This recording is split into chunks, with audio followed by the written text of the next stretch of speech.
Hello. Thank you very much to the organizer for the opportunity to be here with you today. My name is Alexandra Pacurariu and I'm a pharmacist by training.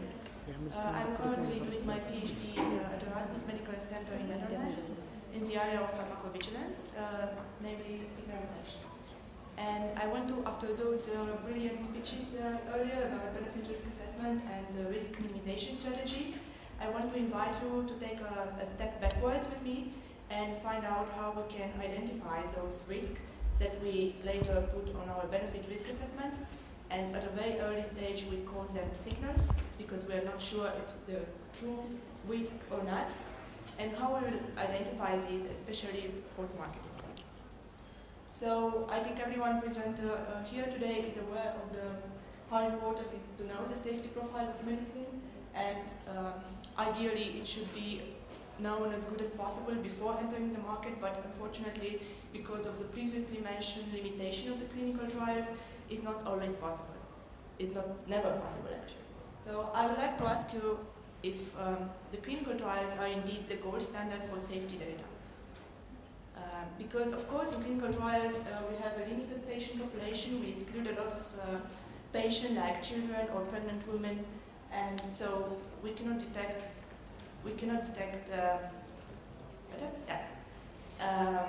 risks which are rare or which are occurring after chronic use. So we have a very limited and incomplete picture of the safety profile, but of course we have a very reliable picture, so we can be very sure of what we find in there. We can quantify the adverse event. On the other side, in the real-life scenario, we have a glimpse in the full safety profile of the drug, but some part of them are missing, some part of the information are missing. So we are not completely sure if the signals are true risk or not. And it's very difficult to gather the information and to have the same quality of information like we do in clinical trial. And I would say that the answer to this question is no. And our chance to know the full safety profile of medicine post-marketing is to look into other types of data and use other kind of studies, so not only clinical trials, which are the best scenario for hypothesis testing. But we need to know beforehand what we're looking at. But when you want to identify new things that you didn't know about, you need to look in other sources. So I would say that the post-marketing monitoring of adverse event is essential in pharmacovigilance and should be really reinforced nowadays. It's also multidimensional, so that we have multiple sources like pharmacoepidemiological studies or spontaneous case report, literature reviews, and so on. But of course, the main source which is monitored today by regulators and by all the stakeholders involved are the spontaneous cases. And I know you're all aware about what a spontaneous reporting system is and how it operates. I just want to briefly introduce some limitations like underreporting, selective reporting, and influenced by media, and limited and sometimes erroneous clinical information. Also the duplicates were mentioned.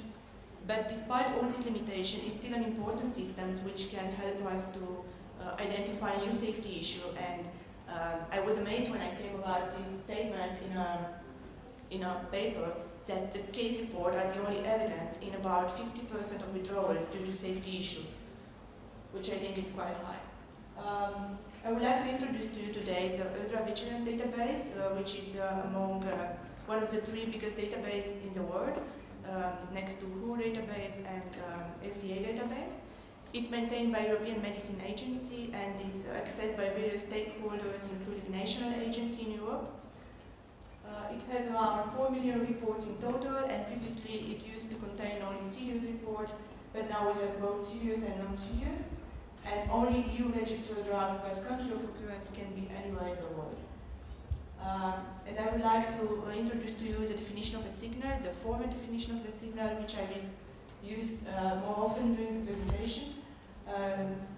You can see here the definition by Council for International Organization of Medical Science.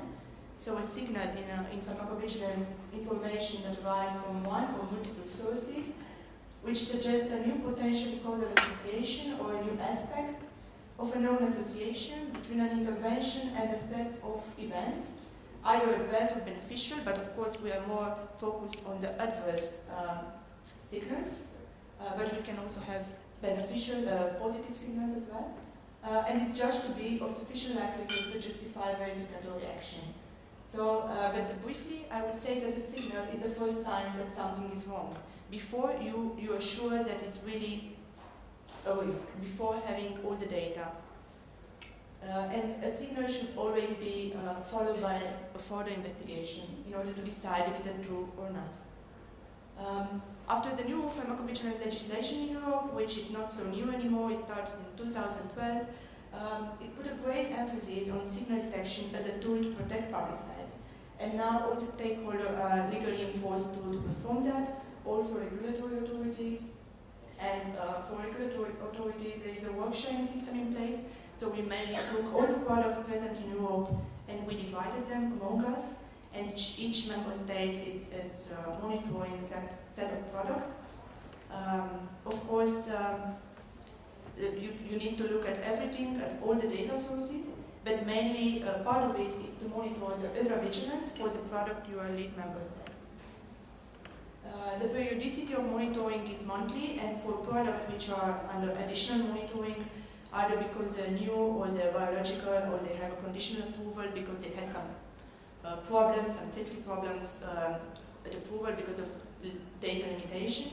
We monitor them more frequently, and that means every 2 weeks, sorry. Or of course in specific situations, like it was the case with pandemic influenza vaccine, we monitor them even more frequently. What you see here in this slide is a typical workflow of a signal management process.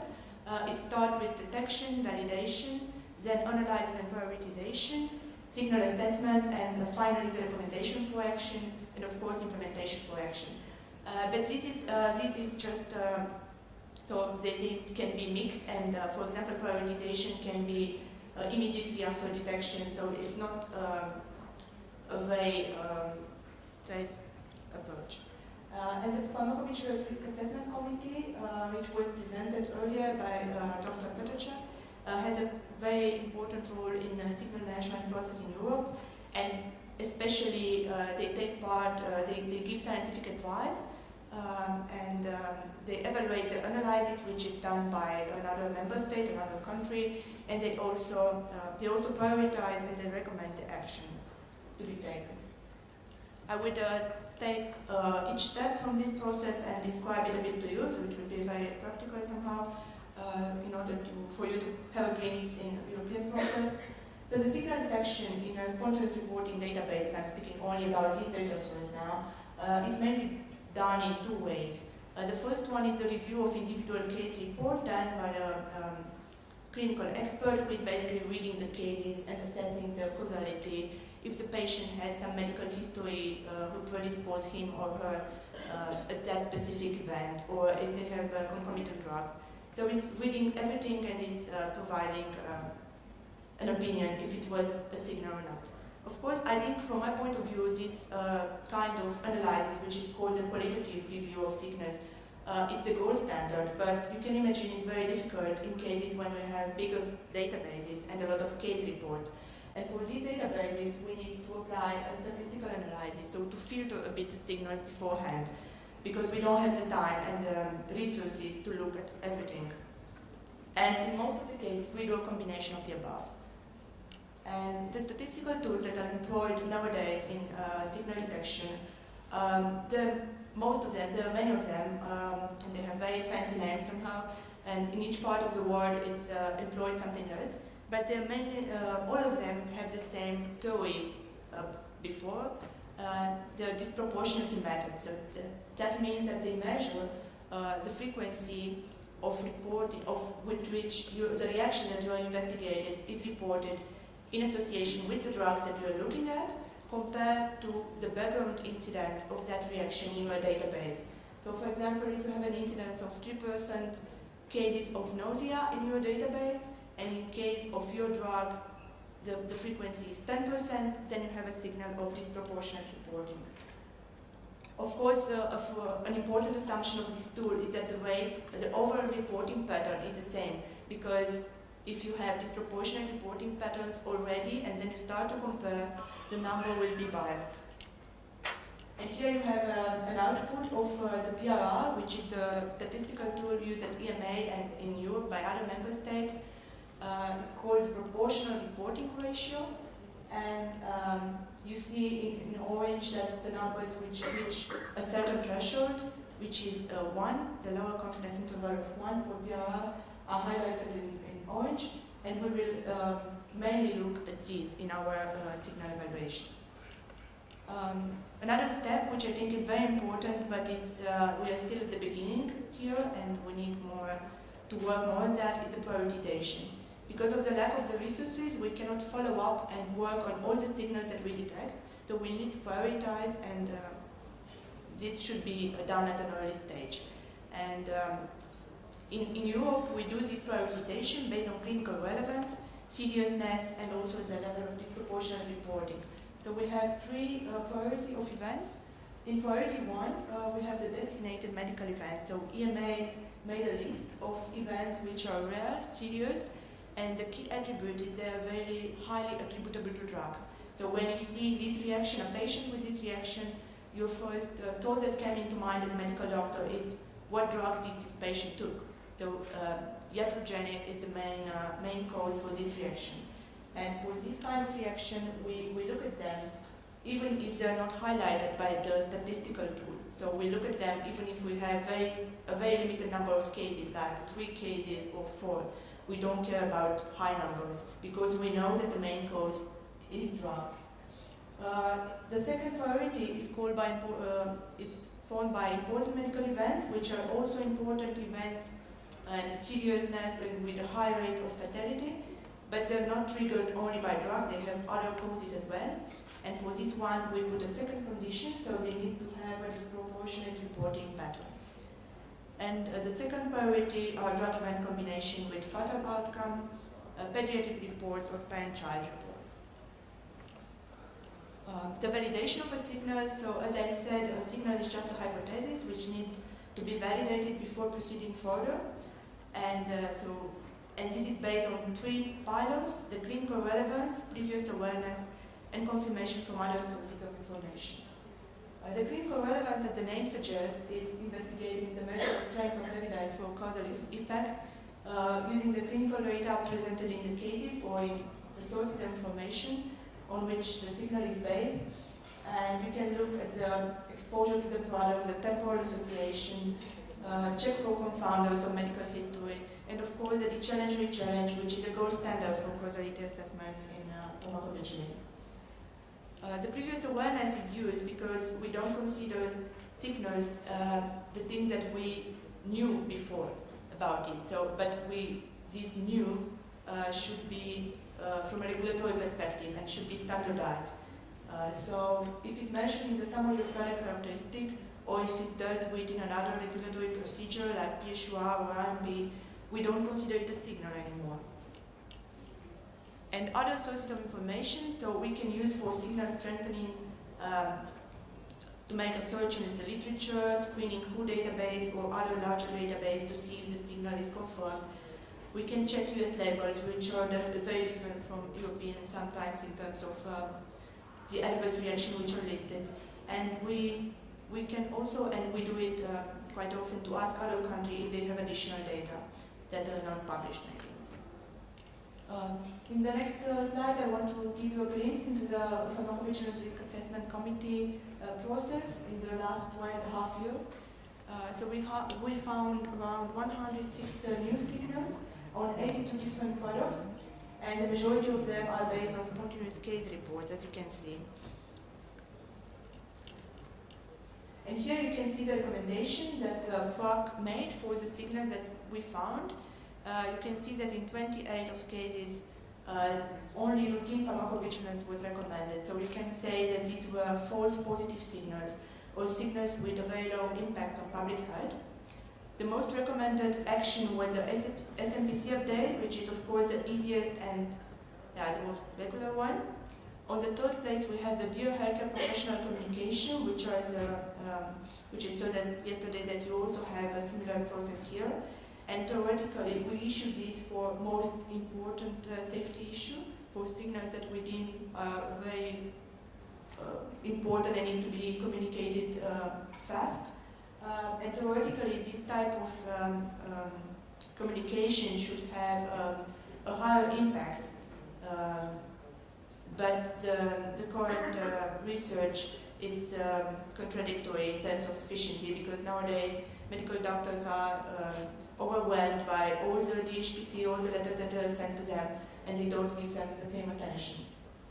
The last one, starting body field, is also the most important one, because it's triggered when because of that signal, the whole benefit-risk balance of the product is potentially changing. So you need to reassess the benefit-risk balance again because of that potential signal. And you can see that it's triggered only in very few cases, in 5 cases. And also the mean time under recommendation is only 1 month, and on average for this one. So the decision is taken very quick because usually serious issues. And here you can see some examples of signals which were discussed at talk in the last 1.5 years. And what I want to highlight here is that we have a lot of different drugs with very variant exposure, and also for drugs which are very well known, and then they spent already a lot of time on the market. For example, clopidogrel has an exposure of around almost 200 million patients, which is huge. Or mirtazapine, it's a quite old drug, and we still find signals for these drugs, and that should emphasize the fact that we should never stop monitoring drugs, even if they're old, even if we think that nothing new can come. The real fact shows that it's not the case, and we should keep an eye open on all the drugs present on the market. Of course, maybe not with the same frequency like we do for new drugs. So I would say that the challenges of this process is that we have many positive signals, false positive signals, and we have limited resources. The decisions are taken under uncertainty, and this is always a challenge, and we have a lack of standardized tools and systems. So we need, in order to get further and better, we need a fast and accurate prioritization of signals, a more standardized approach, and a risk-based system in following up the drugs. And of course, better communication between stakeholders, because at the moment we are a bit overlapping and doing double work in this area. Thank you very much.